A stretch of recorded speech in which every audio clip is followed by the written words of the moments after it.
Buenas noches amigos, bienvenidos. Esto es JN Noticias, mi nombre es Ismael Soto. Hoy es lunes 10 de junio del año 2019. Recuerden que nuestra página web es www.jn19television.com y que estamos en Movistar TV, canal 574, las 24 horas del día. En la fiesta de Pentecostés, el arzobispo de Lima, Monseñor Carlos Castillo, hizo un llamado a vivir el cristianismo con alegría y aprender a descubrir la luz de Cristo en cada una de nuestras vidas. Hoy día celebramos esta fiesta que si no hubiera existido, la iglesia tampoco hubiera existido. Jesús hubiera muerto y resucitado para sí mismo, se hubiera unido al Padre y se hubiera cerrado el telón. Y todos hubiéramos aplaudido probablemente, porque fue una obra buena. Pero hay la impresión, algunos, de que la iglesia es así. Ya el Espíritu Santo se fue con Jesús y Dios se gozó con Jesús allá, pero no nos dio a nosotros esa capacidad de amar que Él mismo tenía. Y sin embargo no fue así. Cuando Jesús sube al cielo y participa con el Padre de la gloria, habíamos recordado la semana pasada, en esa preciosa imagen que existe en la iglesia de San Lázaro, se abraza con el Padre, porque ha cumplido una misión, la misión de mostrar a la humanidad que Dios es amor y perdón, y por eso están en esa imagen muy preciosa y muy verdadera, abrazándose los dos, pero de allí surge una enorme paloma, que es un símbolo del Espíritu Santo, enorme, si van a San Lázaro van a verla, enorme. Ilumina toda la iglesia y desciende sobre toda la iglesia el Espíritu. Porque Dios lo que quiere es que todos nosotros seamos parte de Él siempre. Y por lo tanto Él nos da su Espíritu para hacer que poco a poco cada uno de nosotros aprenda a vivir según el amor. Y ese camino necesariamente tiene que ser un camino de libertad. Tampoco se fue al cielo y desde el cielo dictó unas normas, como Moisés, unas leyes. Eso es solamente una imagen de lo que es la verdadera fuerza que nos dio Dios a todos, que es el Espíritu, para inventar miles de normas nuevas, para renovar el mundo. No como cristianos que son indiferentes a los problemas de la humanidad, sino a hacer transparencia de Dios, a mostrar cómo es nuestro Dios, que es amor, amando.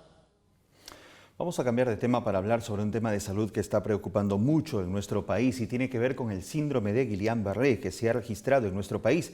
Hay 160 casos, de los cuales 18 se encuentran siendo atendidos en el hospital Loaiza. Según los especialistas, el principal síntoma es el adormecimiento de las extremidades inferiores y la debilidad motora progresiva. Veamos. De Guillain-Barré, algunos pacientes están en la unidad de cuidados intensivos, otros están en cuidados intermedios, otros en observación.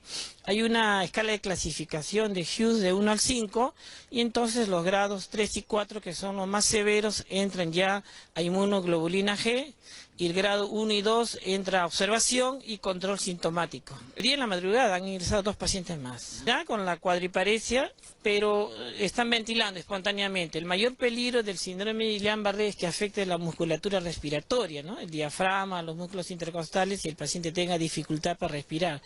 Eso no está ocurriendo en los últimos ingresos.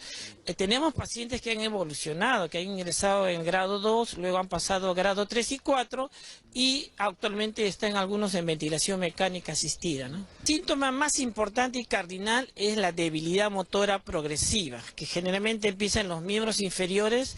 La persona no puede caminar, no puede subir la escalera y un adormecimiento en esa misma zona. Si vemos que en el transcurso de las horas ese mismo problema se presenta en las manos, no puede coger objetos, entonces ya prácticamente podemos hablar de un síndrome de Guillain-Barré y tendría que ir al centro de salud para que el médico pueda confirmar esto y pedir las pruebas respectivas, ¿no? Realmente es una reacción autoinmune postinfecciosa, puede ser un cuadro diarreico, hay un germen, bacteria que se llama Campylobacter jejuni, o puede ser un cuadro respiratorio alto, que generalmente son virus. En este caso, hay algunos virus que además de atacar al germen, el sistema inmunológico también ataca a nuestro propio organismo. Esos fenómenos se llama mimetismo molecular, donde el sistema inmune, además de atacar al agente infeccioso, desconoce al axón del nervio, a la mielina, y empieza a autoagredirnos. Y atacar a la misma persona, ¿no? Así es. Y afecta principalmente las raíces motoras, dando esa debilidad famosa, ¿no? Que es progresiva, ascendente, de 4 extremidades. Sí, es el cambio estacional. El año pasado también tuvimos un brote, más o menos mayo-junio. Y ahora es la misma época por el cambio estacional que estamos padeciendo, ¿no? En la ciudad de Trujillo existe un brote del síndrome de Guillain-Barré con 29 personas afectadas. Existen varios pacientes que se encuentran en la unidad de cuidados intensivos en diversos hospitales nacionales. 29 casos confirmados por este síndrome, de los cuales 9 están en el hospital regional y el resto en el hospital Belén. Asimismo, 9 también de estos pacientes están en la unidad de cuidados intensivos y 3 ya están estableciendo que los pacientes provienen de los distritos de La Esperanza, El Porvenir y Florencia de Mora, donde la basura en las calles por deficiencia del municipio está acumulada y es grave. Ante dicha situación, el epidemiólogo Pedro Díaz Camacho ha referido que se necesitan un lote mínimo de 800 ampollas, pues días anteriores llegaron solamente 180 y en las últimas horas del día de ayer se han entregado 100 más que son insuficientes. Además se lamentó que los nosocomios no tengan camas suficientes para la unidad de cuidados intensivos y los pacientes que requieren este internamiento. Y lo que es peor, compañeros, no hay respiradores artificiales para los pacientes graves. Asimismo, se ha declarado en alerta la situación de los colegios, pues en los alrededores. Muy bien, y la ex alcaldesa de Lima, Susana Villarán, quien cumple una orden de 24 meses de prisión preventiva, pidió retirarse de la audiencia en la que se evalúa esta mañana su apelación al rechazo de la tutela de derechos que solicitó en primera instancia como parte del caso Odebrecht. A través de su abogado, Raúl Pariona, la ex burgomaestre, preguntó a los magistrados de la Sala Penal de Apelaciones Anticorrupción por qué fue convocada a la audiencia a pesar de que se trataba de un tema meramente técnico. La información ha sido recogida por el diario Perú 21. Y El futuro es nuestro es el nombre de un documental que se estrenará el próximo 25 de septiembre en Francia. El proyecto cuenta la historia de un niño peruano considerado el banquero más joven del mundo. Exitosos, hombres y mujeres de 40, 50 y 60 años, especialistas en finanzas. Y también José Quisocala Condori, peruano, natural de Arequipa y de solo 14 años. La creación del banco Barcelana sigue cosechando premios. Él está entre los 25 banqueros más exitosos de Latinoamérica y el Caribe 2019. La premiación se realizó el 31 de mayo en el FinTech Américas 2019 en Miami. Yo quería ayudar a mis compañeros, veía que tenían muchos problemas y yo decidí ayudar a cambiar muchos de los problemas que ellos tenían. Y muchos de los problemas que ellos tenían era en base al dinero, porque faltaba dinero en casa.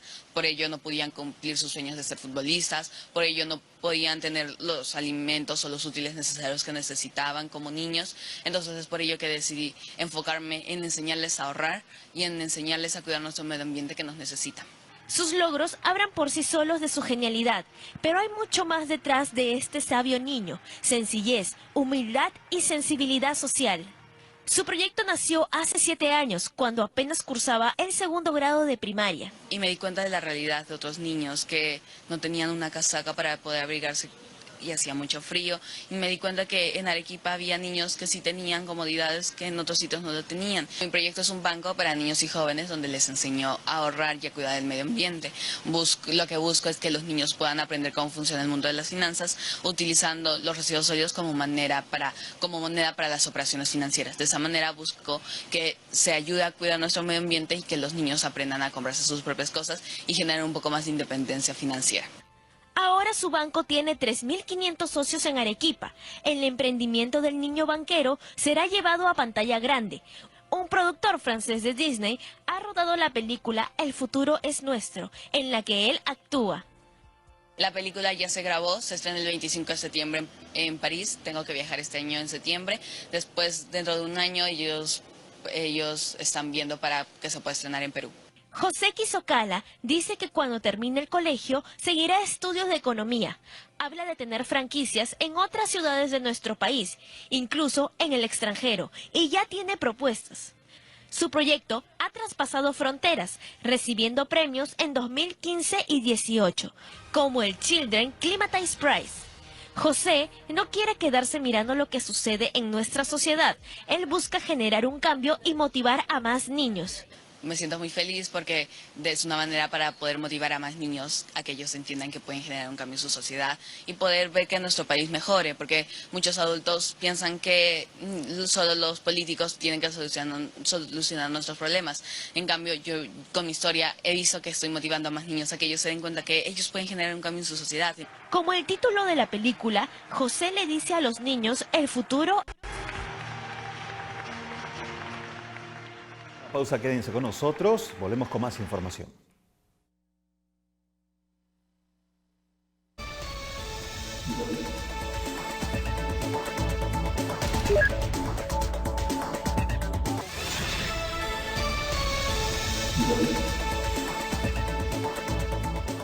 Continuamos y en el siguiente informe de la Agencia Estatal Andina se explica para qué sirve una nebulización y cómo puede ayudar a los pacientes que sufren algún tipo de enfermedad respiratoria. El clima limeño, en invierno, afecta principalmente a los niños y se constituye en causa de ausentismo escolar. Los menores se resfrían entre 6 a 10 veces al año y en muchos casos pueden hasta convertirse en asma. Los padres se asustan y los llevan a nebulizar. La pregunta es, ¿cuándo es necesaria aplicarla? La nebulización es un método que no va a ser aplicado ni indicado tampoco a todas las personas. En este caso se indican aquellos pacientes que tienen enfermedades bronquiales severas, importantes, las cuales la obstrucción bronquial no permite que ingrese el oxígeno en forma adecuada, por lo cual desaturan, es decir, le ponen el oxímetro, le miden la saturación y ven que está, en este caso, menos de 92. Entonces el paciente requiere un oxígeno adicional, además de su tratamiento. Suponiendo que sea un paciente asmático y tenga con una crisis severa, entonces el paciente va a desaturar, va a necesitar que le apliquemos el medicamento y también va a necesitar que le demos un aporte de oxígeno, por lo cual está indicada la nebulización con oxígeno. Un resfrío o tos maltratada puede derivar en asma. Las crisis asmáticas en general son enfermedades que se van a exacerbar por infecciones. En este caso el principal factor son el ambiental. Estamos en invierno, hay un aumento de humedad. La humedad va a facilitar a que aumenten los ácaros y si el paciente está sensibilizado al ácaro, evidentemente va a tener mayor sintomatología. Y eso ocurre en épocas de invierno, en épocas de cambio de clima. Ahora también sabemos nosotros que justamente mencionábamos que muchas veces cuando hace frío todos tenemos la tendencia a abrigarnos mucho, es verdad, y además a cerrar las ventanas, hay poca ventilación, hay más posibilidades de contagio. Entonces un niño que tiene asma puede adquirir una infección respiratoria que también puede desencadenar su crisis, ¿no? Entonces, para evitar los problemas bronquiales en menores, es necesario tomar en cuenta estas recomendaciones. Fomentar la lactancia materna en los niños más grandes, una buena alimentación, que tengan la vacunación completa y los niños que ya tienen el diagnóstico de asma lo que tenemos que propiciar es que reciban su terapia de mantenimiento para evitar las recaídas severas, para evitar las hospitalizaciones, para evitar las complicaciones, ¿no? Un paciente asmático debería tener lo básico, lo mínimo, ¿no? En su habitación solamente su camita, debería tener su mesita suficiente, nada de adornos, nada de peluchitos, tampoco las cosas que están colgadas, objetos que puedan de alguna forma cargar polvo, que donde podría acumularse también los ácaros, eso deberíamos de evitar.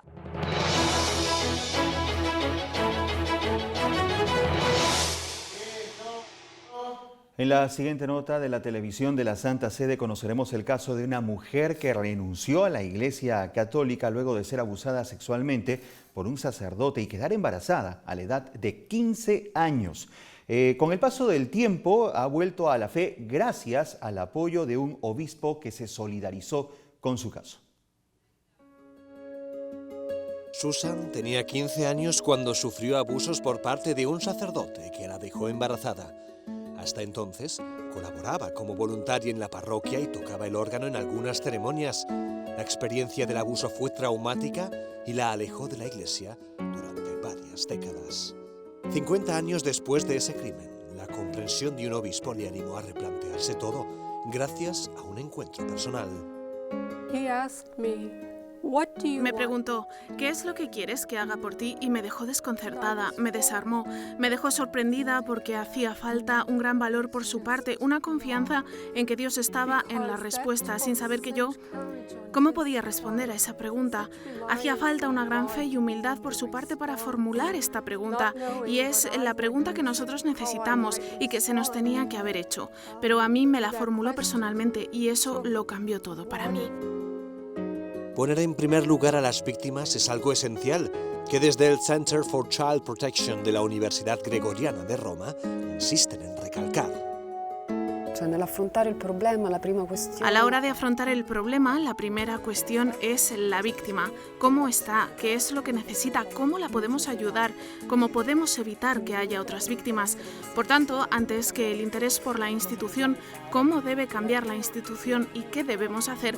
El primer cambio es de mentalidad. Se trata de dirigir la mirada hacia la víctima y a partir de ahí crear un contexto en el que se sienta libre de compartir y de hablar del problema. El dolor de muchas víctimas como Susan se ha visto multiplicado con actitudes de rechazo por parte de determinados sacerdotes o religiosos. El hecho de que nosotros fuéramos considerados una amenaza para la Iglesia, que nuestra curación espiritual fuera una amenaza para la Iglesia, fue más doloroso que el abuso inicial. Susan afirma que el dinero permite afrontar parte del problema, pero no cura las heridas. Hay algo más importante. Esto ayuda, pero lo que faltaba era la respuesta pastoral, sabiendo que nosotros no queríamos regresar a la Iglesia, no deseábamos volver a la mesa del Señor, no queríamos ser parte de la comunidad católica, y ese tipo de respuesta ha estado ausente. Estábamos fuera, como en mi caso, que conducía hasta el parking de la Iglesia Católica y veía a la gente que entraba, pero sentía que allí no había ya sitio para mí. En la diócesis de Pittsburgh, en Estados Unidos, su responsable de acompañamiento a las víctimas se enfrenta al mismo reto. La Iglesia aquí en Estados Unidos ha cambiado, ha ayudado a que la gente entendiera mejor de qué estábamos hablando, está respondiendo a las acusaciones o denuncias que han llegado. ¿Quiere decir que es perfecta? Absolutamente no. Está madurando, es mucho mejor de lo que era, pero la Iglesia todavía necesita madurar más. Y una de las áreas es la pastoral, es acompañar a esas personas y ayudarlas a encontrar consuelo. Muchos supervivientes de abusos echan de menos este acompañamiento para recuperar la esperanza. He vivido aislada y en secreto, y a mi avanzada edad es una pérdida terrible para mí. Pienso lo que me habría ayudado participar en un grupo así si esos grupos hubieran estado disponibles hace años. No habría estado tan sola ni tan aislada. La sanación de Susan ha llegado casi 50 años después de sufrir el abuso. Tal vez su experiencia ayude a que otras víctimas recuperen la paz en menos tiempo.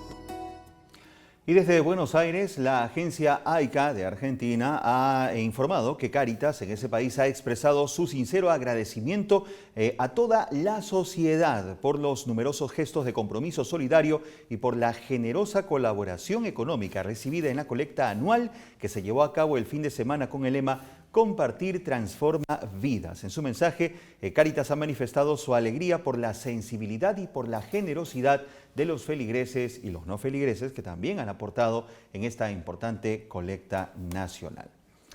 El Papa ha celebrado Pentecostés en la Plaza de San Pedro. Durante su homilía explicó que dos son las consecuencias de la llegada del Espíritu Santo en la Iglesia: la paz y la unidad. El Papa celebró la misa de Pentecostés en la Plaza de San Pedro. Durante su homilía explicó que dos son las consecuencias de la llegada del Espíritu Santo en la Iglesia: paz y unidad. È una pace che rende il cuore simile al mare profondo, che è sempre tranquillo, anche quando in superficie le onde si agitano. El Papa alertó del peligro de no respetar la diversidad en la Iglesia. Dijo que precisamente el Espíritu Santo mantiene la unidad en medio de las diferencias. Sempre c'è la tentazione di costruire nidi, di raccogliersi attorno al proprio gruppo, alle proprie preferenze, il simili col simili, allergici a ogni contaminazione. E dal nido alla setta il passo è breve, anche dentro de la Chiesa. Francisco reflexionó sobre una última idea, la necesidad de que los cristianos sean personas que concilian y que no ceden a la tentación del insulto. Possiamo dire che noi viviamo in una cultura dell'insulto, che è la prima risposta a un'opinione che io non condivido. Chi vive secondo lo Spirito invece porta pace dove c'è discordia. En total, unas 25.000 personas estuvieron presentes en la misa que pone punto final al periodo de Pascua en la Iglesia Católica. Al terminar, Francisco saludó a los cardenales que participaron en la ceremonia. En una reunión con grupos de representantes de las iglesias orientales, el Papa Francisco ha vuelto a expresar su ferviente deseo de viajar a Irak, un país que, como todos sabemos, está sumido en el conflicto. El Papa mantuvo un encuentro con la ROACO, la reunión de las obras de ayuda a las iglesias orientales. Su presidente, el cardenal Leonardo Sandri, prefecto de la Congregación para las Iglesias Orientales, saludó a Francisco en nombre de todos los miembros de este organismo. El Papa anunció por sorpresa que el próximo año quiere viajar a un país marcado desde hace décadas por la guerra y donde los cristianos han sufrido persecución. Un pensiero insistente mi accompagna pensando all'Iraq, dove ho la volontà di andare il prossimo anno, perché possa guardare avanti attraverso la pacifica e condivisa partecipazione alla costruzione del bene comune di tutte le componenti.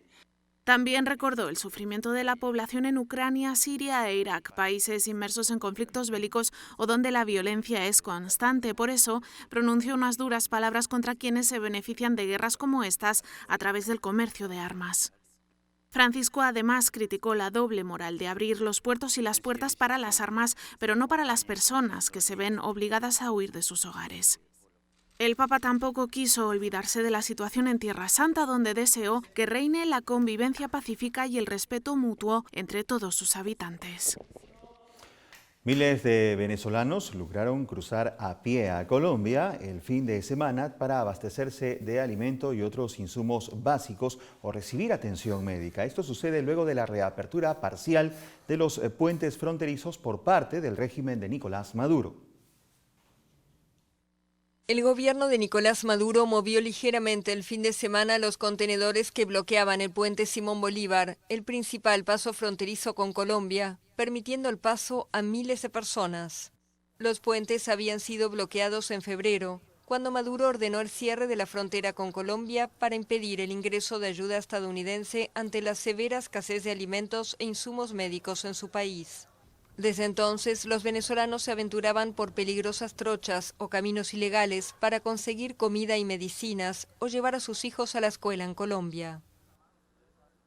Me aflige eso, que tengamos un gobierno que se meta debajo de la mesa a comer y no se dé cuenta que alrededor su pueblo está comiendo de la basura. Me aflige eso. Los contenedores pues reflejan, simbolizan lo que tenemos en el gobierno, ¿sí? Un presidente que no tiene la capacidad de tomar buenas decisiones, ¿sí? Sino abre una apertura al puente mediocre, a medias. Antes del cierre fronterizo, un promedio de 30.000 personas pasaban a diario por el puente Simón Bolívar, según cálculos de migración. Venezuela enfrenta el mayor éxodo de su historia moderna, a raíz del colapso de su economía y una feroz pugna de poder entre Maduro y la oposición liderada por Juan Guaidó, reconocido como presidente interino por más de 50 países. Tenemos ahora el mensaje que el Papa Francisco ha dejado a todos en su cuenta en Twitter, que es el siguiente. Santa María, Madre de la Iglesia, ayúdanos a fiarnos plenamente de Jesús, a creer en su amor, sobre todo en los momentos de tribulación y de cruz, cuando nuestra fe está llamada a crecer y madurar. Sigan a Papa Francisco en _pontifex_es. Y recuerden, amigos, hoy en Al Encuentro con Jesús, desde las 9 de la noche, el padre Manuel Rodríguez conversará con una representante del Consorcio de Centros Educativos Católicos que hará una invitación al próximo Congreso de Escuelas de Padres. El psicólogo Ítalo Macha, por otro lado, enseñará cómo reconocer a una persona tóxica. Todo eso y más esta noche a las 9 en Al Encuentro con Jesús. Por mi parte será hasta mañana. Chao.